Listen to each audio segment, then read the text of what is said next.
So hello everyone, my name is Himanshu Singh Patwal. आज basically हम business का जो फर्स्ट चैप्टर हमने स्टार्ट किया था, राइट, जो भी हमने बातें करी थी क्लास 11th के लिए, राइट, उसका एक एंड नोट देने जा रहे हैं हम, राइट, जो फर्स्ट चैप्टर है। तो हमने बेसिक देख लिया कि बिजनेस क्या होता है, इकोनॉमिक एक्टिविटी में क्या क्या चीज़ें इंक्लूड होती है, राइट, जिसमें हमने एम्प्लॉयमेंट देखा, बिजनेस देखा, उसका नेचर देखा, राइट, बिजनेस रिस्क क्या होते हैं, काफ़ी सारी डिफरेंट डिफरेंट सिनेरियो देखा। आज फाइनली हम इसे सम अप करके ये देखेंगे क्या इंपॉर्टेंट फैक्टर होते हैं किसी एक बिजनेस को स्टार्ट करने के लिए, राइट। तो ये सम अप हो गया आपका। मतलब ये एंड एंड गेम है, जो भी आपने अभी तक सीखा है उसको इम्प्लीमेंट कैसे करना है और एक्चुअल में बिजनेस स्टार्ट कैसे करना है उसके बारे में चर्चा है कि क्या क्या चीजें हम देंगे। Basically is more of the summary. जो भी आपने ऑलरेडी पढ़ रखा है उसकी एक समरी है ये, right. So you are able to understand क्या प्रोसेस रहता है, किस किस तरीके की नॉलेज आपको होनी चाहिए while you are starting a business, क्या क्या चीजें आपको ध्यान रखनी है, वो सारी चीजें हम इसमें डिस्कस करेंगे, राइट। तो I am sharing my screen, just allow me a movement. तो वहां पे हम डिस्कस करते हैं इसको, ठीक है। ठीक है जी। तो हम बात करने वाले हैं बेसिक फैक्टर, जो भी आपके बेसिक फैक्टर है किस चीज के, बिजनेस को स्टार्ट करने के जो भी बेसिक फैक्टर है उसके बारे में हम चर्चा करने वाले हैं आज, ठीक है जी। कि बेसिक फैक्टर क्या रहने वाले हैं इसमें before you start a business, right, before you think the word business. तो बिजनेस आपको पता है द फैक्टर बीइंग बिजी, अगर आप बिजी हो, राइट, किसी स्पेसिफिक काम में, तो आप बिजनेस कर रहे हो, ये तो आपको पता है ऑलरेडी, राइट। अब आपको ये ऑलरेडी पता है तो आगे की हम चर्चा कर लेते हैं एक बार कि क्या आगे की चर्चा कहती है, ठीक है जी। तो देखो ध्यान से सुनो। सबसे पहला आपको लाइन सिलेक्ट करनी है, बिजनेस की लाइन सिलेक्ट करनी। लाइन का मतलब क्या, किस नेचर का बिजनेस करने वाले हो, राइट। लाइन का मतलब क्या होता है, सबसे पहले आपके माइंड में एक थॉट आया होगा, right. You have a thought कि भाई मैं चल बिजनेस स्टार्ट करता हूँ। तो बिजनेस स्टार्ट करने से भी पहले आपको लाइन आई होगी कि भाई किस लाइन में मुझे जाना है, राइट। नॉर्मली क्या है, हमने पढ़ा था, हमने ये चीज देखी थी। इससे पहले थोड़ा बेसिक आइडिया दे देता हूँ, थोड़ा बिजनेस के फैक्टर आप डील करने से पहले थोड़ा एक बेसिक आइडिया दे देता हूँ आपको। देखो होता क्या है, जब हमारे मन में एक थॉट आता है कि भाई बिजनेस करना है, राइट, तो आप इसमें देखना कि जो पर्सन, मान लो मैं हूं, मैं अपना बिजनेस कर रहा हूं, ठीक है। तो मैं अगर बिजनेस कोई स्टार्ट कर रहा हूं तो एंटरप्रेन्योर मैं हो गया, ठीक है। जो मैं बिजनेस कर रहा हूं दैट इज एंटरप्रेन्योरशिप, ठीक है जी। तो ये एंटरप्रेन्योरशिप है। तो बिजनेस एंटरप्राइज जब मैं कर रहा हूं, बिजनेस एंटरप्राइजेस जब मैं ओपन कर रहा हूं, मतलब इसको मिला के, ये मैं हूं एंटरप्रेन्योर, राइट, ये मैं क्या कर रहा हूँ, एंटरप्रेन्योरशिप कर रहा हूँ, और जो मैं क्रिएट कर रहा हूँ इसके बाद that is business enterprises. Are you getting my point. ये एक बेसिक आइडिया है। तो जो बिजनेस कर रहा है वो एंटरप्रेन्योर हो गया। जो फॉर एग्जांपल वो इस प्रोसेस को, इस करने को, जो बिजनेस वो कर रहा है, एंटरप्रेन्योरशिप होगी। और जिस ऑर्गेनाइजेशन के थ्रू या जो सेटअप करके वो कर रहा है दैट इज बिजनेस एंटरप्राइजेस। ये एक बेसिक कॉन्टेक्स्ट है इसका, कि जब भी आप बिजनेस कर रहे हो तो आपको ये वर्डिंग सुनने को इजीली मिल जाएंगी, राइट। जो बिजनेस स्टार्ट कर रहा है, राइट, और किस फॉर्म में वो बिजनेस बना रहा है, राइट। अब इसके बाद आपके पास थॉट आता है कि भाई मैं बिजनेस करूं तो मेरे को सबसे पहले लाइन सिलेक्ट करनी है कि किस लाइन में मैं बिजनेस करूं, right. I need to select the nature first of all. तो देखो नॉर्मली क्या होता है ना, बिजनेस जब भी आप स्टार्ट करते हो जनरली क्या होता है, आप कुछ गैप्स एनालाइज करते हो, ठीक है। आपका काम होता है गैप एनालाइज करना। पहले गैप एनालिसिस का मतलब क्या, कोई ऐसी चीज जो आपको देख के लगा यार ये चीज की कमी है, right, this is something that I can fill, right. जब आप ये गैप फिल करते हो ना एनालाइज करने के बाद, जो आप नीड एनालाइज करोगे, लोगों को जरूरत तो है लेकिन ऐसा कोई प्रोडक्ट अभी है नहीं मार्केट में, क्या मैं वो प्रोडक्ट बना सकता हूं, या प्रोडक्ट अवेलेबल है लेकिन उसकी डिलीवरी पर्टिकुलर जगह पे अवेलेबल नहीं है, तो क्या मैं वो प्रोवाइड करा सकता हूं। तो first of all you need to understand the need, right. Need understand करने के बाद आप सिलेक्ट करते हो उस लाइन को। अब देखो इस सिलेक्शन प्रोसेस में ना, जब आप सिलेक्ट कर रहे होते हो तो नॉर्मली क्या है, आप या तो क्या कहाँ जाओगे, या तो इंडस्ट्री, इंडस्ट्री चूज करोगे, या फिर कॉमर्स की तरफ जाओगे। इंडस्ट्री में क्या है, या तो आप किसी प्रोडक्ट को बनाओगे, ठीक है, प्रोडक्ट की मैन्युफैक्चरिंग करोगे, ठीक है, प्रोक्योर करोगे, या फिर आप उसका डिस्ट्रीब्यूशन पकड़ोगे। यही तो काम करोगे, क्योंकि इसी में सबसे ज्यादा आपका प्रॉफिट मार्जिन की पॉसिबिलिटी होती है। Are you getting my point. तो प्रॉफिट मार्जिन सबसे ज्यादा आपका इसी में होता है। या तो किसी इंडस्ट्री पकड़ोगे, कोई इंडस्ट्री में काम कर रहे हो, या कॉमर्स डिस्ट्रीब्यूशन का जो काम है जिसमें ट्रेड, ऑक्सिलरी ट्रेड, वो सारी चीज कवर्ड हो जाती है, तो या तो आप उसमें आओगे, ठीक है। तो straight away first of all you need to select the line, which line you want to go, right. Nature आपको सिलेक्ट करना पड़ेगा कि क्या मुझे डील करना है, क्या मुझे कोई प्रोडक्ट बनाना है, राइट, या मुझे कोई सर्विस देनी है, ठीक है जी। आपने ये डिसाइड कर लिया कि क्या लाइन में मुझे करना है। अगर प्रोडक्ट भी बनाना है तो किस प्रोडक्ट में मैं डील कर रहा हूं, क्या मैं एफएमसीजी में डील करूं, राइट, क्या मैं किसी ऐसे प्रोडक्ट में डील करूं जो फैशन है, राइट, जैसे गारमेंट्स एंड ऑल, राइट? क्या मैं फास्ट फूड के काम में जाऊं, राइट? सर्विसेज अगर मैं दे रहा हूं तो क्या मैं कंसल्टेंसी में जाऊं, राइट? क्या मैं अपनी फर्म खोलूं लॉ की, अगर मैं लॉयर हूं? ये तो प्रोफेशनल में आ गया बेसिकली। लॉ की firm as a business point of view, मतलब प्राइवेट लिमिटेड करके मैं उसे खोल रहा हूँ, ठीक है? तो मेरे को पहले ये डिसाइड करना है कि मुझे करना क्या है, what exactly I want to do. अब इसकी एनालिसिस करने के लिए ना सबसे पहले आपको ये देखना है आपकी एक्सपर्टाइज किस चीज में है, ठीक है? एक्सपर्टाइज मतलब सबसे पहले अपना एजुकेशन बैकग्राउंड देखो। हालांकि बिजनेस के लिए कोई एजुकेशन बैकग्राउंड की जरूरत नहीं है। Education, when I am saying education background, तो आपका बैकग्राउंड किसका है, right? It is not about only about the education thing कि आपने क्या पढ़ाई करी है, इट्स ऑल अबाउट आपको नॉलेज किस चीज की है, ठीक है? सबसे पहले आपने ये एनालाइज किया कि भाई मेरे को, फॉर एग्जाम्पल, मेरे को गारमेंट का अच्छा नॉलेज है, मेरे को कपड़ों का अच्छा नॉलेज है, राइट? मेरे को पता है कपड़े कहाँ से आते हैं, कपड़े की थान आती है, देन अकॉर्डिंगली उसकी कटिंग कैसे होती है, उसकी मैन्युफैक्चरिंग कैसे होती है, इसके बारे में मुझे पता है। क्यों? क्योंकि मैंने कहीं ऐसी जगह जॉब करी है जहां ये काम पहले होता था। I have a whole understanding of that particular business, right? तो उसमें मैं इनिशियली स्टार्ट कर सकता हूँ ट्रेडिंग से, कि एक जगह से मैंने खरीदा और दूसरी जगह मैंने बेच दिया, राइट? इस तरीके से मुझे थोड़ा सा अपने आप से क्वेश्चनिंग करना होगा, राइट? और मुझे ये भी एनालाइज करना होगा, ऐसा नहीं कि बस उठाया और करने लग गया उस बिजनेस को। पहले ये देखो, अपना पर्टिकुलर एरिया का एक सर्वे करो, you need to do a survey. तो आप देखो उसकी डिमांड है, उसकी पर्टिकुलर प्रोडक्ट जो आप बनाने की सोच रहे हो, क्या उसकी डिमांड है, क्या लोगों को नीड है, उसकी नीड एनालिसिस करो, देन डिसाइड करो कि भाई मुझे किस नेचर में जाना है, किस प्रोडक्ट में जाना है। जब वो नीश आपकी डिसाइड होगी कि हाँ भाई इस प्रोडक्ट या इस सर्विसेज में मुझे काम करना है, देन अकॉर्डिंगली आगे की कार्रवाई होती है, राइट? तो पहले जब वर्ड बिजनेस आता है मेरे माइंड में, तो सबसे पहले I need to decide the line, right? The nature I want to go, right? उसके लिए मेरे को गैप एनालिसिस करना होगा, थोड़ी सी मार्केट रिसर्च करनी होगी, थोड़ा सा सर्वे करना होगा, सर्वे के बाद फाइनली मैं एक प्रोडक्ट पे आऊंगा, राइट? या तो मैं जनरली इंडस्ट्री पे जाता हूँ या कॉमर्स कॉमर्स पे जाता हूँ, दो आपके मेजर है जिसमें आपका प्रॉफिट मार्जिन अच्छा खासा होता है। अब मैं बात करता हूँ साइज की।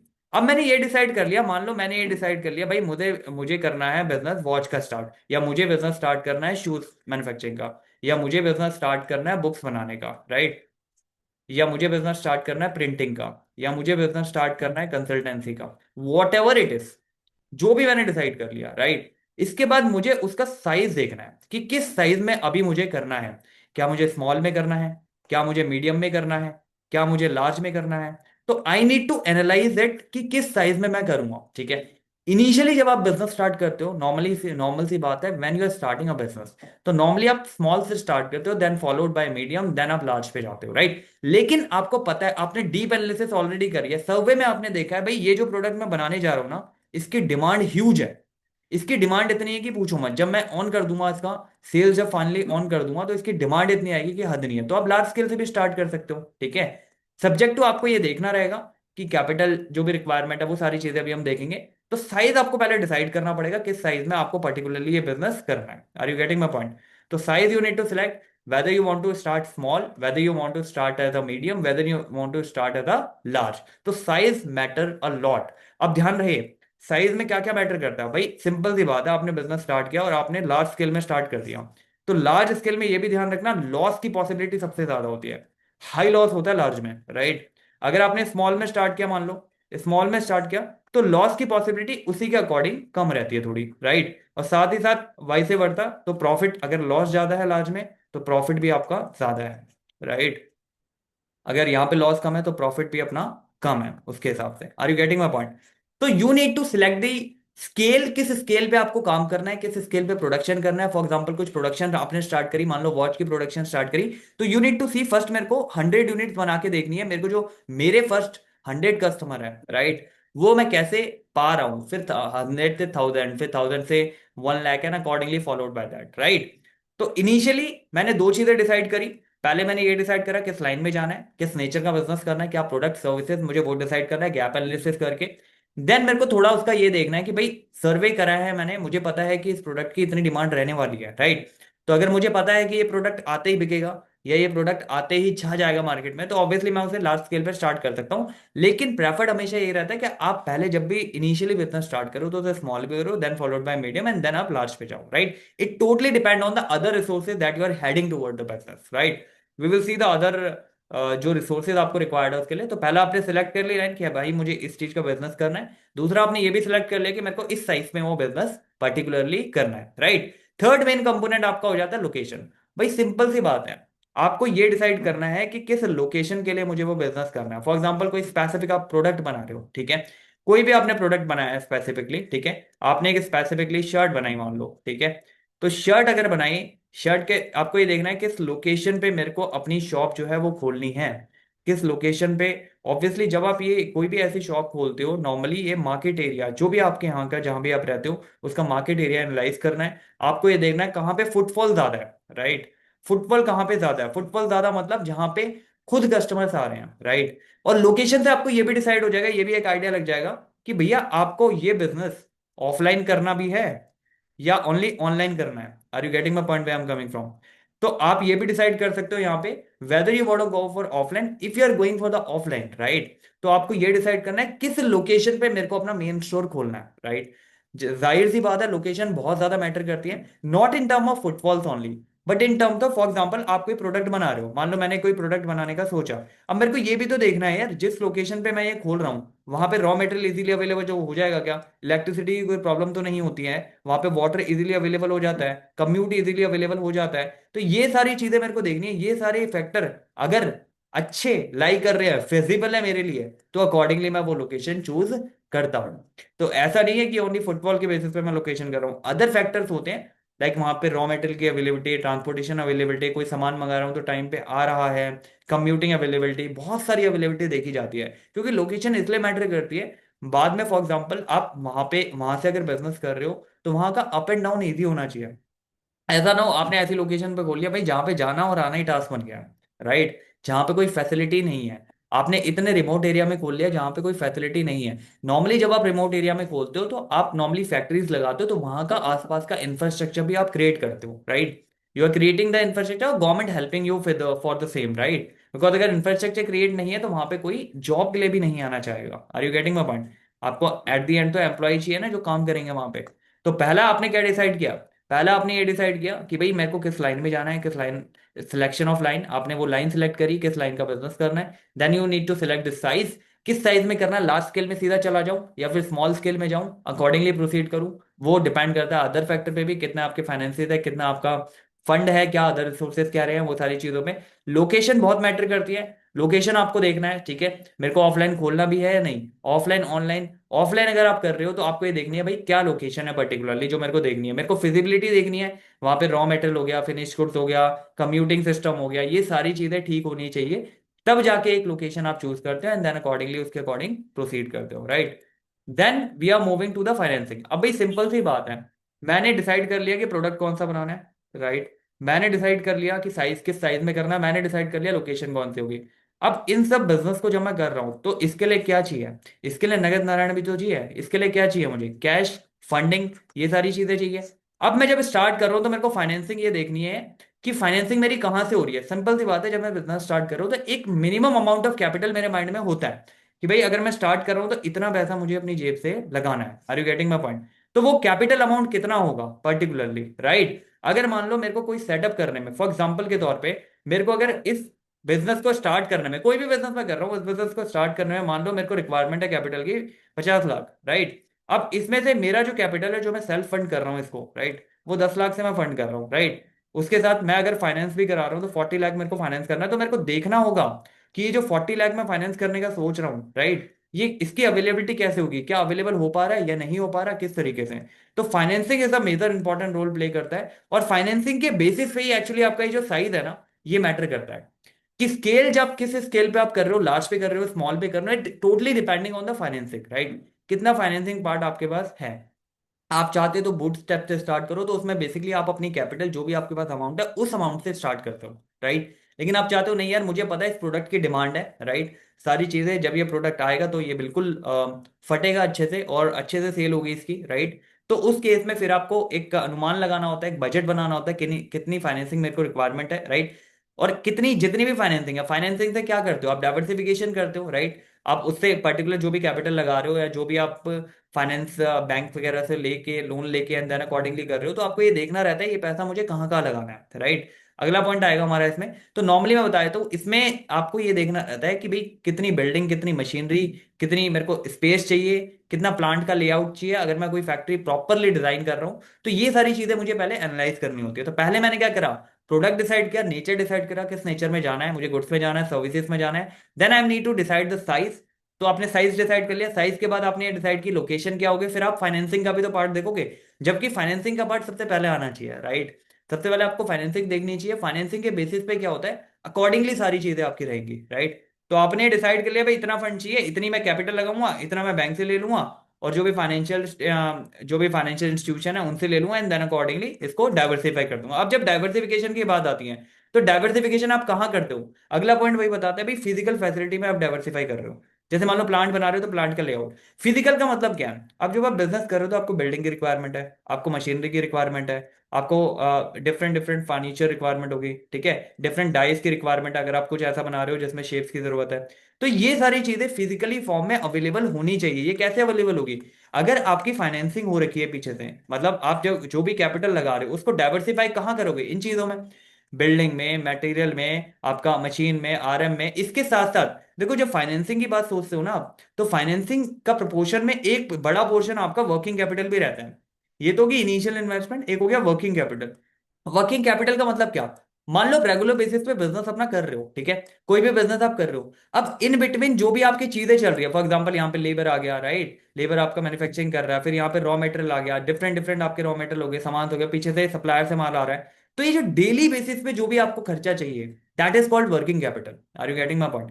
तो इसके लिए भी आपको देखना है डेली बेसिस पे, पर डे बेसिस पे मेरा कितना खर्चा हो रहा है, उसके अकॉर्डिंग आपको पूरा फाइनेंशियल प्लान करना होता है, राइट। जब हम फिजिकल एसेट्स की बात करें, तो physical facility is only talking about the fix thing, right. जिसमें आपका बिल्डिंग आ गया, मटेरियल आ गया, राइट, जो भी आपकी चीजें फिक्स नेचर के, जितने भी आपके फिक्स एसेट्स हैं जो कि इसमें यूज होने वाली है, वो सारी चीजें आ गई। तो फाइनेंसिंग जब पार्ट डाइवर्सिफाई करोगे, तो दो पार्ट डाइवर्सिफिकेशन हो जाएंगे। तो पहला पार्ट डाइवर्सिफिकेशन होता है इस फिजिकल वाले पार्ट में, दूसरा होता है वर्किंग कैपिटल वाले पार्ट में। तो वर्किंग कैपिटल में क्या हो गया, वर्किंग कैपिटल सिंपल सी बात है, वर्किंग कैपिटल जो हमने ऊपर डिस्कस किया, जो डे टू डे के लिए आपको चाहिए। Are you getting my point. तो फिजिकल आपको समझ आया, फिजिकल फैसिलिटी होना बहुत जरूरी है। जितने भी रिक्वायर्ड आपको है, बेसिक रिक्वायरमेंट है, that should be fulfilled. Are you getting my point. अब आपने क्या किया, प्रोडक्ट आपने डिसाइड कर लिया ऑलरेडी, प्रोडक्ट डिसाइड करने के बाद आपने साइज डिसाइड कर लिया, किस साइड में करना है मुझे, सिलेक्शन ऑफ बिजनेस हो गया, मतलब सिलेक्ट लाइन कर लिया आपने, उसके बाद साइज कर लिया, उसके बाद लोकेशन कर ली, फिर आपने फाइनेंसिंग का सोचा। फाइनेंसिंग में दो पार्ट्स हो गए, एक आपका फिजिकल के लिए आप देखते हो जो भी फिजिकल फैसिलिटी आपको बनानी है, जैसे कोई प्रोडक्ट बनाना है, प्लांट बनाना है, तो प्लांट का लेआउट किस तरीके से रहेगा, बिल्डिंग का लेआउट किस तरीके से रहेगा, राइट, वहां पे मशीनरी किस तरीके से रहेगी, वो सारी चीजें। और फाइनेंसिंग का ही दूसरा पार्ट होता है वर्किंग कैपिटल। वर्किंग कैपिटल मतलब जो डे टू डे बेसिस पे आपको जो खर्चा चाहिए, जो भी चीजें चाहिए, जो भी डे टू डे बेसिस पे, रेगुलर बेसिस पे काम करने के लिए एक्सपेंसेस है आपके, जो भी खर्चे हो रहे हैं, वो आपको कंसिडर करने होंगे। तो फाइनेंस में दो पार्ट हो गए, एक आपका फिजिकल फैसिलिटी के लिए और एक आपका वर्किंग कैपिटल के लिए। देन आपका आएगा, देखो आपने सब प्लान कर लिया भाई, सब कुछ प्लान कर लिया, आपने प्रोडक्ट डिसाइड कर लिया, आपने स्केल डिसाइड कर लिया इसका, आपने लोकेशन भी डिसाइड कर ली, राइट, आपने फाइनेंसिंग का भी फिक्स करवा दिया, आपने फिजिकल जो फॉर्म है उसमें भी सारी चीजें फिक्स कर ली। लेकिन इस काम को करने के लिए तो लोग चाहिए ना, you need people to work it. तो you need a competent and committed workforce. Are you getting my point. तो अकेले तो बिजनेस ओनर सारा काम नहीं कर सकता भाई। अगर अकेले कर लेता तो फिर बात ही क्या हो जाती है, अकेले नहीं कर पाएगा ना। वहां पे आपको मैन्युफैक्चरिंग है, वहां पे सेल्स का काम अलग हो गया, वहां पे फिर परचेज का काम एक अलग डिपार्टमेंट हो गया। तो आपको उसके लिए कमिटेड लोग चाहिए, कॉम्पिटेंट एंड कमिटेड लोग चाहिए। तो इसके लिए आप क्या करते हो, रिसर्च करते हो, राइट। रिसर्च करने के बाद आप लुकआउट करते हो कि किन लोगों को मुझे अपनी ऑर्गेनाइजेशन में, उनका डीप एनालिसिस करते हो आप, राइट। क्योंकि देखो, जब आप रिक्रूट करते हो ना किसी को भी, किसी भी पर्सन को अपनी कंपनी में रिक्रूट कर रहे हो, तो उसकी ह्यूज कॉस्ट होती है, उस रिक्रूटमेंट की ह्यूज कॉस्ट होती है। तो you need the people who are competent and committed toward the work, because you are providing training, आप उन्हें ट्रेनिंग दे रहे हो प्रॉपर। ये जो खर्चा है ट्रेनिंग का, ये आपके खाते में ही जाता है normally as a business owner, जितना भी अमाउंट है। तो आप चाहोगे ना कि भाई जितनी मैंने कॉस्ट लगाई है ट्रेनिंग है ना, इसका मैं कॉस्ट बेनिफिट एनालिसिस तो करूंगा। कॉस्ट बेनिफिट एनालिसिस का मतलब क्या हुआ, मैं ये देखूंगा कितनी कॉस्ट मेरी इस एम्प्लॉय पे लग रही है और इससे बेनिफिट कितना आ रहा है। अगर ये बेनिफिट मेरा 10x या 100x नहीं है, तो फिर क्या फायदा, राइट। आप समझ रहे हो बात। तो सारी फैसिलिटी देने के बाद, रिस्क लेने के बाद, सब कुछ करने के बाद, सेटअप बनाने के बाद, प्रोडक्ट डिसाइड करा मैंने, उसके बाद आपका स्केल डिसाइड करा, लोकेशन डिसाइड करी, फाइनेंसिस मैंने अरेंज करे, मैंने पूरा जो फिजिकल स्पेस है वो क्रिएट करा। उसके बाद मैंने इन वर्कर्स को भी एक जगह क्रिएट करा, जो मेरे एम्प्लॉइज है उनको भी एक जगह क्रिएट करा, राइट, इनके लिए पूरी फैसिलिटी प्रोवाइड कराई। तो मुझे अब ये भी तो देखना है कि भाई अगर मैं एक्स अमाउंट यहाँ पे खर्च कर रहा हूं, तो मेरा वो 10x आए भी तो। Are you getting my point. तो I need to do the cost benefit analysis which is necessary for the business, right. तो मेरे को ये देखना है, ये इंपॉर्टेंट फैक्टर है अगर मुझे सर्वाइव करना है लॉन्ग रन में, तो आई नीड टू सी कि कॉस्ट बेनिफिट एनालिसिस मुझे कितना हो रहा है। मुझे लोगों की जरूरत है, और लोगों का मतलब है मुझे कंपिटेंट एंड कमिटेड वर्कफोर्स चाहिए। मुझे ऐसे नहीं कि बस मैंने किसी को भी हायर कर लिया और हायर करने के बाद अगर वर्क नहीं हुआ तो फायर, क्योंकि मेरी ह्यूज कॉस्ट जा रही है उसमें। अगर मैं किसी को हायर कर रहा हूं तो मेरी एक ह्यूज कॉस्ट जा रही है, particularly without any return, for few months, 1 2 3 months आप ये लगा लो, जब तक प्रोविजन पीरियड में रहता है पर्सन, तो मेरी वो कॉस्ट बर्न हो रही है, मेरा वो बर्न है, ठीक है, बिजनेस का। तो I need to hire someone who is actually committed to work, right. तो ये एनालिसिस करते हैं, तो इसमें एचआर पर्सन, जो आपके ह्यूमन रिसोर्स पर्सन है, वो एक्सपर्ट होते हैं, right. They need to analyze. कई बार ऐसा नहीं होता, आपके पास चॉइस जो होती है वो गलत भी हो जाती है। ऐसा नहीं है हर बार आप जब नया बिजनेस कर रहे हो, तो that's why you need to connect with the people who are already in this business, right. जो हायरिंग करते हैं, राइट, जिन्हें पता होता है किस तरीके से हायरिंग होती है, राइट। जिन्हें पता होता है क्या क्या सोर्स आपको देखने हैं, किस किस सोर्स से आपको हायरिंग करनी है, और जब इंटरव्यू ले रहे हो तो क्या क्या चीजें आपको ध्यान देनी है। तो that you need to consider. तो कॉम्पिटेंट वर्कफोर्स आ गया आपका। अब आपके पास प्रोडक्ट भी तैयार है, सर्विस प्रोडक्ट जो भी आप कर रहे हो वो तैयार है, आपको स्केल तैयार है, आपके पास लोकेशन तैयार है, फाइनेंसिस आपने फिक्स कर दिए हैं, ठीक है। जो भी कैपिटल लगा रहे हो, अगर आपको कोई रिक्वायरमेंट है तो आप बैंक से लोन भी ले रहे हो। उसमें आपको दो जगह डाइवर्सिफाई करनी है। एक तो फिजिकल एसेट्स में डाइवर्सिफाई कर दोगे, जो भी फिजिकल लेआउट है आपका, राइट, मशीनरी हो गया, बिल्डिंग हो गया एंड ऑल। उसके अलावा वर्किंग कैपिटल में भी आपने फाइनेंसिस अपने एलोकेट करे हुए, भाई डे टू डे में इतना खर्चा मेरा हो जाएगा अकॉर्डिंगली, राइट। फिर उस काम को करने के लिए, अब ये पूरा सेटअप तो मैंने बना दिया, आप इसको करने के लिए लोग भी तो चाहिए। तो फिर उसके बाद हायरिंग का प्रोसेस आ जाता है, कंपिटेंट एंड कमिटेड वर्कफोर्स चाहिए मुझे, ठीक है। तो उसके लिए रिसर्च करके मैं उन लोगों को भर्ती करता हूँ अपनी ऑर्गेनाइजेशन में जो कि एक्चुअली कमिटेड होते हैं। और देखो, इंडिया में बिजनेस करना is not a cup of tea. यहाँ पे काफी सारे लॉज होते हैं, राइट। तो tax planning, you need to do the tax planning, right. Tax planning आपको करनी होती है। तो टैक्स प्लानिंग का एग्जांपल देते हैं। फॉर एग्जांपल, आप कोई मैन्युफैक्चरिंग कर रहे हो, ठीक है। तो कई क्या होता है, स्टेट्स में ना गवर्नमेंट खुद बोलती है आपको कि भाई आप यहाँ आओ, हम आपको जगह देंगे, एक पर्टिकुलर लैंड यहाँ पे पड़ी है, रिमोट एरिया होता है वो जनरली। तो आप यहाँ आओ, आप यहाँ पे डेवलपमेंट करो, आप यहाँ पे अपना प्रोडक्ट बनाओ, राइट। आसपास का जो एरिया उसे डेवलप करो, ठीक है ना। तो हम आपको ये जमीन देंगे। मान लो इस जमीन की अगर नॉर्मली मार्केट में कॉस्ट है 1 CR, तो हम आपको ये जमीन 15 15 लाख में दे देते हैं। और कई बार क्या होता है, इसमें क्या होता है, रिबेट एंड सब्सिडी का बहुत बड़ा रोल होता है, राइट। क्योंकि गवर्नमेंट को पता है जब यहाँ पे ये ऑर्गेनाइजेशन आएगी तो ये एम्प्लॉयमेंट जनरेट करेगी, राइट। एम्प्लॉयमेंट जनरेट करने के साथ यहाँ की ग्रोथ भी होगी, राइट। लिविंग स्टाइल जो है वो बढ़ेगा, ये सारी चीजें रहती है। अब इसमें मेरी टैक्स प्लानिंग क्या है भाई, मेरी टैक्स प्लानिंग ये है, पर्टिकुलरली मेरे को यहाँ पे SEZ एरिया, एक स्पेशल इकोनॉमिक जोन एरिया होता है, राइट। SEZ एरिया में नॉर्मली मेरा जो टैक्स होता है, टैक्स का स्लैब अकॉर्डिंगली रहता है, राइट, अकॉर्डिंगली कम हो जाता है जब गवर्नमेंट से आपकी अकॉर्डिंगली बात करके आप जाते हो, तो SEZ में कंपैरेटिवली नॉर्मल टैक्स एरिया कम रहता है। अदर देन दैट, मान लो आप किसी एग्रीकल्चर में जा रहे हो, एग्रीकल्चर बिजनेस में जा रहे हो, तो एग्रीकल्चर जो टैक्स होता है, टैक्स फ्री हो गया आपका, राइट। एग्रीकल्चर में जा रहे हो या किसी ऐसे बिजनेस में आप जा रहे हो पर्टिकुलरली जहां पे टैक्स आपका कम है। और उसके साथ साथ क्या होता है, अगर वहां पे टैक्स है भी, तो आपको एक प्लानिंग करनी होती है कि किस तरीके से मैं अपना फंड जो है डाइवर्सिफाई करूं, राइट। डाइवर्सिफाई करूं या किस तरीके से अपने एक्सपेंसेस दिखाऊं वहां पे, ताकि मेरा जो टैक्स है, कॉर्पोरेट टैक्स है, अकॉर्डिंगली कम हो, राइट। तो ये सारी चीजें आपको देखनी रहती है। You need to do the tax planning which is actually necessary before proceeding a business. क्योंकि अगर अभी आज की डेट में आप बिजनेस करते हो, ठीक है, तो मान लो इसमें सबसे मेजर जो टैक्स होता है आपका, that is a goods and service tax, right. GST जिसे बोलते हो आप, ठीक है ना। तो गुड्स एंड सर्विस टैक्स में क्या है, आप जब परचेज कर रहे हो पीछे से GST दे रहे हो, आगे बेच रहे हो GST ले रहे हो, जो भी इसमें सेट ऑफ है वो गवर्नमेंट को चला जाता है, ठीक है, करके इनपुट क्रेडिट एंड ऑल। तो इस टैक्स की समझ होना बहुत जरूरी है अपने आप में, राइट। हालांकि इसके लिए आप रखोगे टैक्स, जो भी प्रैक्टिशनर है उसको रखोगे, लेकिन एज अ ऑनर आपको समझ होनी चाहिए, ठीक है, हाउ GST एक्चुअली वर्क। जब आपकी रिटर्न्स जाती है GST के, you should be aware about that, right. ऐसा नहीं होना चाहिए आपको कुछ पता ही नहीं है इसके बारे में, ठीक है। तो आपको पता होना चाहिए कि भाई जब आप सामान पीछे से खरीद रहे हो, राइट, जब आप अपने सप्लायर से सामान खरीद रहे हो, रॉ मटेरियल जिसे बोलते हैं, उसमें आपका GST लग रहा है। Are you getting my point. जब आप इसको बेच रहे हो, उसमें आपका GST लग रहा है, ठीक है।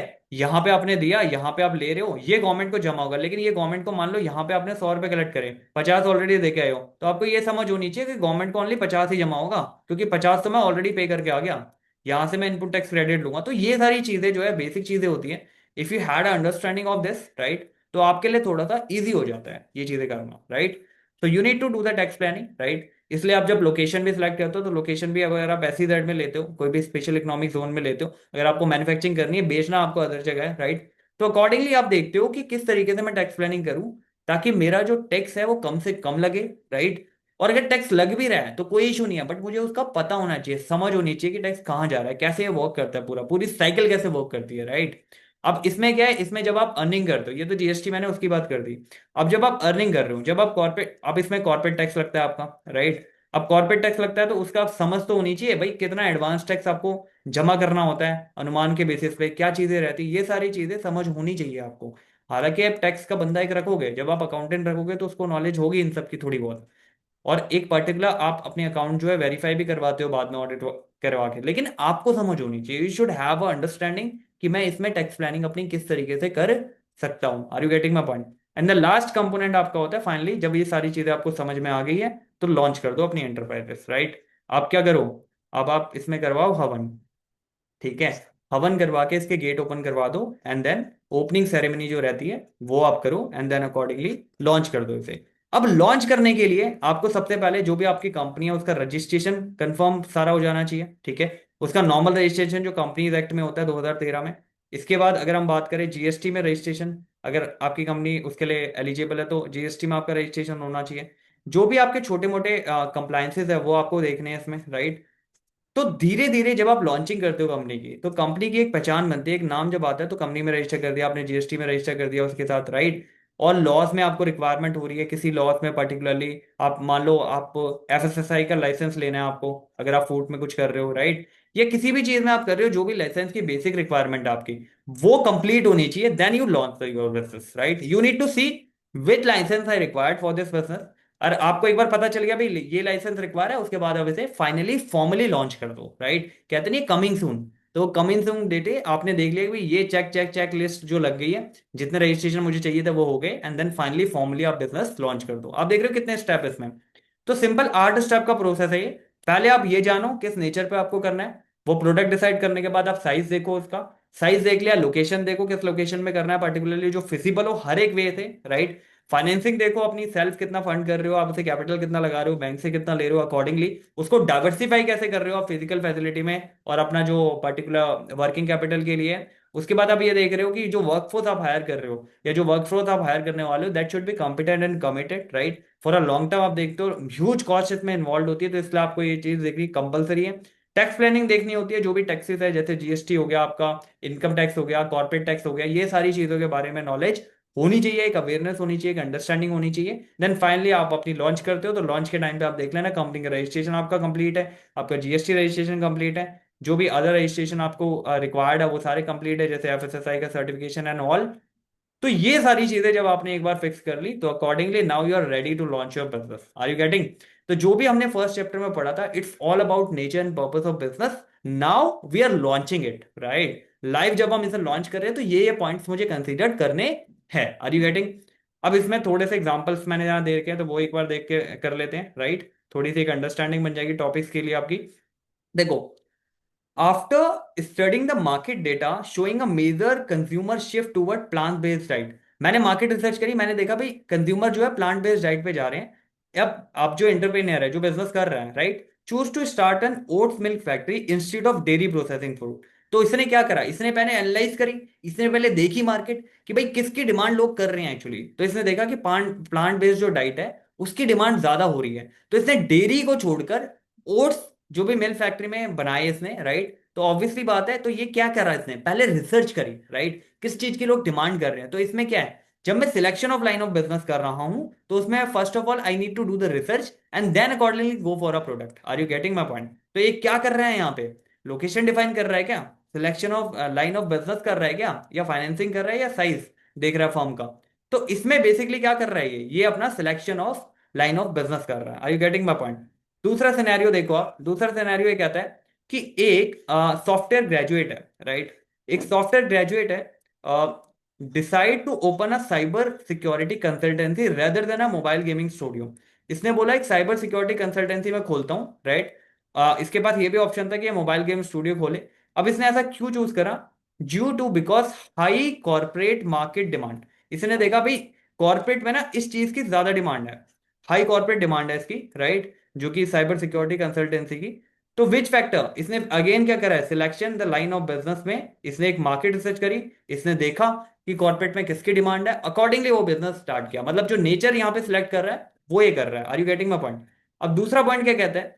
कहता है जी एक टेक्सटाइल डिजाइनर है जो चूज करता है, एक टेक्सटाइल डिजाइनर है, इसने चूज करा to launch her brand for a single room. अब ध्यान रहे हो, ये कह रहा है सिंगल रूम होम स्टूडियो से मैं स्टार्ट कर दूंगा अपना, ठीक है, with just two shaving machine to minimum initial risk, right, minimise the initial risk and low starting capital. तो इसने क्या डिसाइड किया यहाँ पे?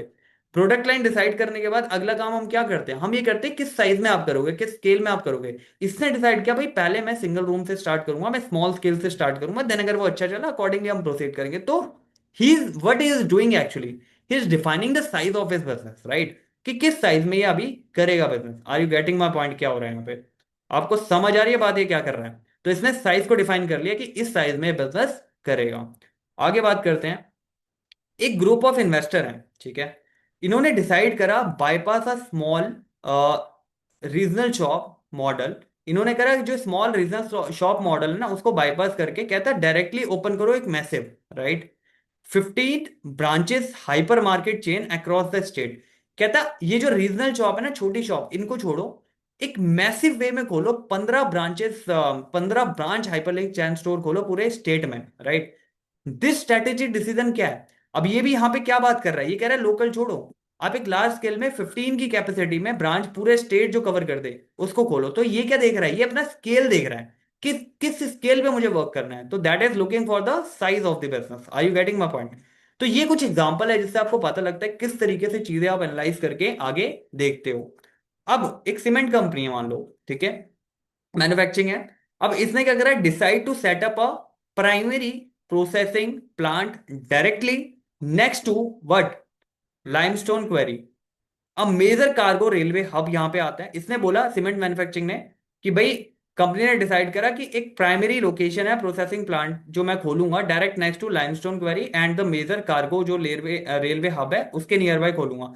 तो इसने क्या देखा, भाई अगर मैं इसके नियर बाय खोल रहा हूँ सीमेंट मैन्युफैक्चरिंग की, तो यहां से मेरे को ऑर्डर्स मिलने के चांसेस काफी ज्यादा रहेंगे। तो इसने लोकेशन डिसाइड करी। Are you getting my point? जो भी अपना लाइमस्टोन है तो इसका easy availability, raw material easy available होगा, कार्गो रेलवे हब भी इजीली अवेलेबल है तो ट्रांसपोर्टेशन इजीली अवेलेबल हो गया, आरएम अवेलेबल हो गया और ट्रांसपोर्टेशन अवेलेबल हो गया। तो मेरे को लोकेशन जो है इस तरीके से देखनी है कि हर एक चीज की सूटेबिलिटी मुझे वहां पे मिले। ऐसा ना हो मैंने बिजनेस तो खोल दिया लेकिन अब मुझे रॉ मटेरियल पहुंचाने के लिए 3 दिन लग रहे हैं, 4 दिन लग रहे हैं, उससे क्या होगा, मेरी प्रोडक्टिविटी हैम्पर्ड होगी, मेरी एफिशिएंसी हैम्पर्ड होती है, राइट। तो you should while you are deciding the location you need to see the all the factor कि भाई मैं जब बिजनेस कर रहा हूं तो उसमें कोई रुकावट ना आए, मेरा जो रॉ मटेरियल है उसमें पर्टिकुलर मेरे को वो टाइमली मिल जाए, मेरा जो एफजी बन रहा है वो टाइमली चला जाए, ट्रांसपोर्टेशन कम्यूट इस तरह की दिक्कतें मुझे नहीं आनी चाहिए। Are you getting my point? अब एक आ गया लग्जरी ज्वेलरी रिटेल ब्रांड है, रेंट कराए an expensive store front in premium. अब इसने क्या करा, high footfall high foot traffic shopping rather than just a cheap warehouse in a city outside. इसने बोला भाई मैं तो मार्केट में खोलूंगा जहां पे हाई फुटफॉल हो, हमने बात करी थी ना हाई फुटफॉल की, तो लोकेशन भी आप देख के करते हो। इसने बोला मैं शॉपिंग खोलूंगा बीचों बीच मार्केट में जहां पे हाई फुटफॉल हो, वहां पे मेरी, रेदर देन मैं नहीं जाना चाहता किसी वेयर हाउस में जो आउटस्टेक हो जिसके बारे में किसी को पता ही नहीं है। तो यहां पे भी ये क्या डिसाइड कर रहा है, लोकेशन। तो सबके बिजनेस के अकॉर्डिंगली अलग अलग प्रेफरेंस होती है लोकेशन की, राइट। किसी को आउटस्टिक में करना है क्योंकि उसे खाली वहां पे मैन्युफैक्चरिंग करनी है, उसे सेल नहीं करना, उसे सेल बाद में डिस्ट्रीब्यूट करके ही करनी है। लेकिन किसी का मेन बिजनेस ही वही है, राइट, मेन बिजनेस वो है, तो ऑब्वियसली जो मार्केट में दिखेगा वही तो बिकेगा, तो उसके हिसाब से आपको लोकेशन देखनी रहती है। Are you getting my point? तो इसने क्या किया, इसने बिल्कुल सही डिसीजन लिया, मार्केट के फ्रंट में जहां पे इसने देखा फुटफॉल ज्यादा है वहां पे अपना बिजनेस जो है ओपन कर लिया। Are you getting? कहता है जी एन ई कॉम स्टार्टअप है, डिटरमाइन करता है कि मुझे 40 लाख रुपए टू परचेज इन्वेंट्री चाहिए एंड रन द ऑपरेशन। तो इसने फाइनेंस अपने डिसाइड कर ली इतना मुझे चाहिए, ठीक है, ऑपरेशन रन करने के लिए और इन्वेंट्री सेटअप करने के लिए, जो भी फिजिकल इन्वेंट्री सेटअप है। कहता है जी फाउंडर के पास 15 लाख रुपए चिप्स एंड 15 लाख रुपए ऑफ द पर्सनल सेविंग है और इसने एक लोन भी ले लिया 25 लाख रुपए का। तो ये क्या बता रहा है आपको फाइनेंस का, कि इसने कैपिटल कितनी लगाई है, 15 लाख, और फाइनेंस कितना कराया, 25, तो टोटल 40 लाख लगा के ये बिजनेस स्टार्ट कर रहा है। तो financing the proposition. Are you getting my point? और यहाँ पे बोल रहा है किस लिए चाहिए financing, purchase inventory and the operation, जो भी रन करेगा वो ऑपरेशन डे टू डे, तो इसकी वर्किंग कैपिटल जो भी रिक्वायरमेंट होगी वो रहेगी। Are you getting my point?